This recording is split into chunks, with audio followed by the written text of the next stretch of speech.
ഈ ഒരു സാധനം ഇപ്രാവശ്യം വന്നപ്പോൾ കൊണ്ടുവന്നപ്പോഴാണ് ഞാൻ ആദ്യമായിട്ട് കാണുന്നത്. അപ്പോൾ അതിൻ്റെ പേരൊന്നും അറിയത്തില്ലായിരുന്നു. പക്ഷേ യൂട്യൂബിൽ ആരൊക്കെയോ കമൻ്റ് ഇട്ടിട്ടുണ്ടായിരുന്നു ഞാൻ വീഡിയോ ഇട്ട സമയത്ത്.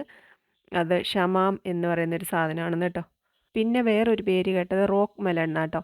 എന്ത് തന്നെയായാലും മലയാളത്തിൽ ഇതിൻ്റെ പേരെന്താണെന്നുള്ളത് എനിക്ക് ആരും പറഞ്ഞു തന്നില്ല. അതുകൊണ്ട് തന്നെ ഞാൻ അതിനെപ്പറ്റി ഒരു ഗവേഷണം നടത്തി. നമ്മൾ മലയാളികളാണല്ലോ, ഇതിനെന്തെങ്കിലും ഒരു പേര് മലയാളത്തിൽ കാണാതിരിക്കത്തില്ലല്ലോ. അങ്ങനെ ആ പേര് ഞാൻ കണ്ടുപിടിച്ചു. തൈ കുമ്പളം എന്നാണ് മലയാളത്തിലുള്ള ഇതിൻ്റെ പേര്. പക്ഷേ മുത്തിത് ജ്യൂസൊക്കെ ആക്കി കുടിക്കാൻ തന്നപ്പോൾ ഉണ്ടല്ലോ, എനിക്കിതിൻ്റെ ടേസ്റ്റ് എന്താ തോന്നിയെന്നറിയാമോ? നമ്മൾ കറി വെക്കുന്ന മത്തനില്ലേ, അത് കറിക്ക് വേണ്ടി അരിയുമ്പോൾ ഞാൻ വെറുതെ പച്ചയ്ക്ക് കഴിക്കാറുണ്ട്. അപ്പോൾ ആ ടേസ്റ്റാണ് എനിക്ക് ഇതിൻ്റെ ജ്യൂസ് കുടിച്ചപ്പോൾ തോന്നിയത്. ഇവരെല്ലാം ഒരു ഗ്രൂപ്പിലാണെങ്കിലും വിവിധ രൂപങ്ങളിൽ വിവിധ ഭാവങ്ങളിൽ നമ്മുടെ മുന്നിൽ വരുന്നു എന്നേ ഉള്ളെന്നുള്ളത് എനിക്കതോടെ ബോധ്യമായി. ദേ ഈ കുഞ്ഞോനൊരു സ്വഭാവമുണ്ട് കേട്ടോ. നമ്മളെന്ത് കൊടുത്താലും അവൻ ആദ്യം ഒന്ന് ടേസ്റ്റ് ചെയ്ത് നോക്കുവേ.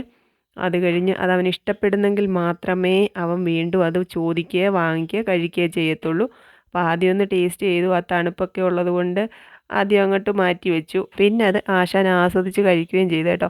അപ്പോൾ ഇതിനകത്ത് ഏറ്റവും കൂടുതൽ വൈറ്റമിൻ എ ആണ്, കണ്ണിൻ്റെ ആരോഗ്യത്തിന് നല്ലതാണെന്നൊക്കെ കേട്ടു. എന്തോന്നാണോ ജ്യൂസാക്കി തന്നേന്നൊക്കെ പറഞ്ഞ് ഞങ്ങൾ മുത്തിനെ കളിയാക്കിയെങ്കിലും ഇനിയിപ്പോൾ എവിടെയെങ്കിലും കിട്ടുകയാണെങ്കിൽ മേടിച്ച് ജ്യൂസൊക്കെ അടിക്കാം അല്ലേ.